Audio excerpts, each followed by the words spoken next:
ಇಲ್ಲಿ ಹಿಂದೂ ಮುಸ್ಲಿಂ ಅಂತ ಆಗಬಾರ್ದು. ಯಾಕಂದರೆ ಇಬ್ಬರು ಹತ್ರನೂ ಇರೋದು ರಕ್ತ ಒಂದೇ. ಮೋದಿ ಆಡಳಿತ ನೋಡಿದೇವಲ್ಲ ಸರ್, ಜೀರೋ ಅಕೌಂಟ್ ಮಾಡಿದ್ರು, ಆಮೇಲೆ ಕಪ್ಪು ಹಣ ವಾಪಸ್ ತರ್ತೀವಿ ಅಂತ ಹೇಳಿದ್ರು, ರೈತರಿಗೆ ಅಕೌಂಟಿಗೆ ದುಡ್ಡು ಹಾಕ್ತೀವಿ ಅಂತ ಹೇಳಿದ್ರು. ಬರೀ ಘೋಷಣೆಗಳು, ಅದು ಇಂಪ್ಲಿಮೆಂಟೇಷನ್ ಇಲ್ಲ.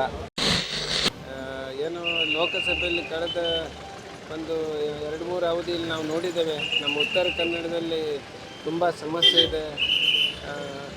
ಅದನ್ನೆಲ್ಲ ಒಂದು ಲೋಕಸಭೆಯಲ್ಲಿ ಅದನ್ನು ಒಂದು ಧ್ವನಿಸುವಂಥ ಧ್ವನಿನೇ ಇಲ್ಲಾಗಿತ್ತು. ಮತ್ತು ನಮ್ಮ ಕರ್ನಾಟಕದಲ್ಲೇ ಬಂತು. ನಮ್ಮ ರಾಜ್ಯದ ಸಂಸದರು ಈ ರಾಜ್ಯದ ಪರವಾಗಿ ಧ್ವನಿನೇ ಎತ್ತಾ ಇಲ್ಲ. ಹೀಗಾಗಿ ನಮಗೆ ಒಂದು ಒಳ್ಳೆಯ ಅಭ್ಯರ್ಥಿ ಸಿಕ್ಕಿದ್ದಾರೆ, ಒಳ್ಳೆಯ ಉತ್ಸಾಹದ ವಾತಾವರಣ ಇದೆ. ನಮ್ಮ ಅಭ್ಯರ್ಥಿಗಳು ಗೆಲುವು ಸಾಕ್ತಾರೆ ಅನ್ನುವಂಥ ಒಂದು ವಿಶ್ವಾಸ ಇದೆ. ನಿಮ್ಮ ಅಭ್ಯರ್ಥಿಗಳಿಂದ ಈ ಕ್ಷೇತ್ರ ಅಭಿವೃದ್ಧಿ ಆಗುತ್ತೆ ಅನಿಸ್ತಿದ್ದ? ಹೌದು, ಅನ್ನಿಸ್ತದೆ. ಯಾಕಂದರೆ ವಿದ್ಯಾವಂತರಿದ್ದಾರೆ, ಜನರ ಸಮಸ್ಯೆ ಅರ್ಥಕೊಂಡವರಿದ್ದಾರೆ, ಸ್ವತಃ ಅವರು ವೈದ್ಯರಿದ್ದಾರೆ.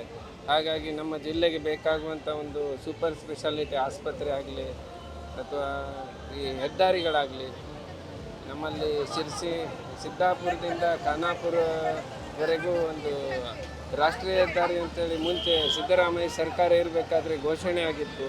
ಅದು ಇವತ್ತಿನವರೆಗೆ ಆಗಲಿಲ್ಲ. ಈ ನಿಂಬಾಳ್ಕರ್ ಅವರು ಆರಿಸಿ ಬಂದರೆ ಅದನ್ನೊಂದು ಸಾಕಾರಗೊಳಿಸ್ತಾರೆ ಅನ್ನುವಂಥ ಒಂದು ವಿಶ್ವಾಸವೂ ಇದೆ ನಮಗೆ. ಈ 10 ವರ್ಷದ ಮೋದಿ ಆಡಳಿತ ಬಗ್ಗೆ ನೀವೇನು ಹೇಳ್ತೀರಾ? ಬರೀ ಘೋಷಣೆಗಳು, ಅದು ಇಂಪ್ಲಿಮೆಂಟೇಷನೇ ಇಲ್ಲ. ಅಥವಾ ಏನೋ ಒಂದು ಜನರ ಕಷ್ಟಕ್ಕೆ, ಜನಸಾಮಾನ್ಯರ ಒಂದು ಕಷ್ಟಕ್ಕೆ ಸ್ಪಂದಿಸ್ತಾರೆ ಹೇಳುವಂಥ ಒಂದು ಇದು ಇಲ್ಲ. ಏನೋ ಒಂದು ದೊಡ್ಡ ದೊಡ್ಡ ಯೋಜನೆಗಳು ನಮಗೆ ಶುರುವಾತಿನಲ್ಲೇ ಅನ್ನಿಸ್ತು. 2014ರಲ್ಲಿ ಏನೋ ಒಂದು ಜನಧನ ಖಾತೆ ಅಂತೇಳಿ, ಅದು ಇಂಪ್ಲಿಮೆಂಟೇಷನ್ ಆಗಿ 10 ವರ್ಷ ಆಯಿತು. ಅದರಿಂದ ಜನಸಾಮಾನ್ಯರಿಗೆ ಏನೂ ಪ್ರಯೋಜನವೇ ಆಗಲಿಲ್ಲ. ಸರ್, ನಮಗೀಗ ವಾತಾವರಣ ಒಳ್ಳೆ ಚೆನ್ನಾಗಿದೆ ಕಾಂಗ್ರೆಸ್ ಪಕ್ಷಕ್ಕೆ.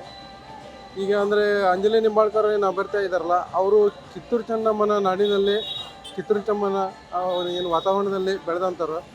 ಅವರಿಗೆ ಜನರ ಕಷ್ಟ ಮತ್ತು ಜನರ ಅಭಿವೃದ್ಧಿ, ಯಾವ ಥರ ಜನರಿಗೆ ಅಭಿವೃದ್ಧಿ ಪಡಬೇಕು ಅದರ ಬಗ್ಗೆ ಎಲ್ಲ ಅವರಿಗೆ ರಕ್ತಗತವಾಗಿ ಬಂದಿದೆ. ಅದಕ್ಕಾಗಿ ನಮಗೆ ಈಗ ನಮ್ಮ ಈ ಏನು ಕೆನರಾ ಕ್ಷೇತ್ರಕ್ಕೆ ಒಳ್ಳೆಯ ಅಭ್ಯರ್ಥಿ ಸಿಕ್ಕಿದೆ.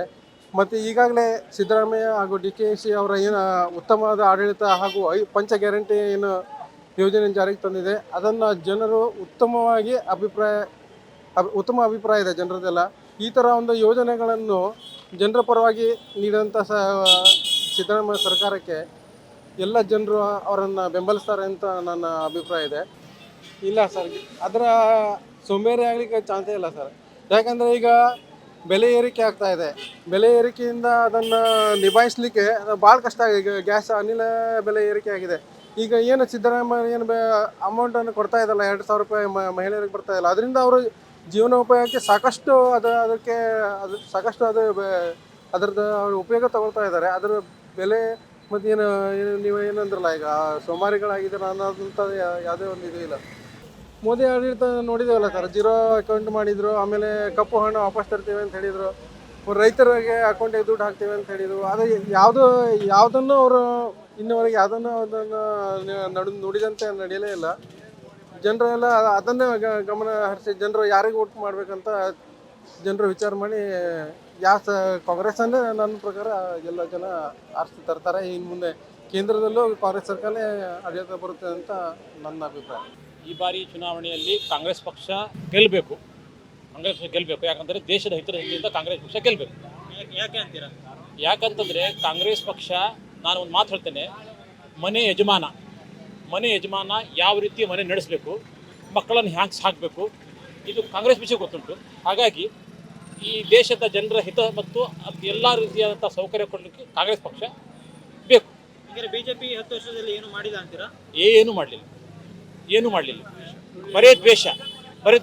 ನೋಡಿ, ಸರ್ಕಾರ ಹೆಂಗಿರ್ಬೇಕಂತಂದರೆ, ಚುನಾವಣೆ ಆಗುವಂಥ ಸಂದರ್ಭದಲ್ಲಿ ಪಕ್ಷ ಇರಬೇಕು, ಆಮೇಲೆ ನಾವೆಲ್ಲ ಒಂದೇ ಆಗಬೇಕು. ಇಲ್ಲಿ ಹಿಂದೂ ಮುಸ್ಲಿಂ ಅಂತ ಆಗಬಾರ್ದು. ಯಾಕಂದರೆ ಇಬ್ಬರು ಹತ್ರನೂ ಇರೋದು ರಕ್ತ ಒಂದೇ.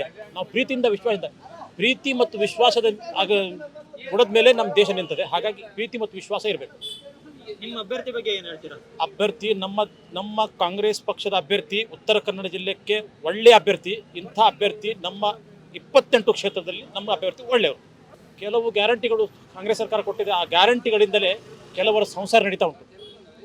ಮೊನ್ನೆ ನಾನು ಒಂದು ಕಡೆ ಹೋದಾಗ ಒಂದು ಅಮ್ಮ ಹೇಳ್ತಾ ಇದ್ದೆ, ಒಂದು ತಾಯಿ ಹೇಳ್ತಾಳೆ, ಈ 2,000 ರೂಪಾಯಿ ಬಂದಿದ್ದಕ್ಕೆ ನನ್ನ ಜೀವನ ನಡೀತಾ ಉಂಟು ಅಂತ ಹೇಳ್ತಾಳೆ. ಹಾಗಾಗಿ ಒಳ್ಳೆಯ ಕಾರ್ಯಕ್ರಮ ಈ 5 ಗ್ಯಾರಂಟಿಯಲ್ಲಿ. ಕುಮಾರಸ್ವಾಮಿನಿಗೆ ಗೊತ್ತಿಲ್ಲ, ಆ 2,000 ರೂಪಾಯಿ ತೊಗೊಂಡಿರುವಂಥ ಆ ತಾಯಿ ಗೊತ್ತುಂಟು ಯಾವ ರೀತಿ ಆಗ್ತದೆ ಅಂತೇಳಿ, ಅದು ಕುಮಾರಸ್ವಾಮಿನಿಗೆ ಗೊತ್ತಿಲ್ಲ. ಹಾಗಾಗಿ ಅದು ಆ ಹೇಳಿಕೆ ತಪ್ಪು, ನಾನು ಆ ಹೇಳಿಕೆಯನ್ನು ಖಂಡಿಸ್ತೇನೆ. ಮೋದಿ ಅಧಿಕಾರಕ್ಕೆ ಬರುವುದಿಲ್ಲ, ಮತ್ತು ಗ್ಯಾರಂಟಿ ನಮ್ಮದು 5 ವರ್ಷ ಗ್ಯಾರಂಟಿ ಇರ್ತದೆ, ಕಾಂಗ್ರೆಸ್ ಪಕ್ಷದ ಇರ್ತದೆ ಅಂತ ನನ್ನ ನಂಬಿಕೆ.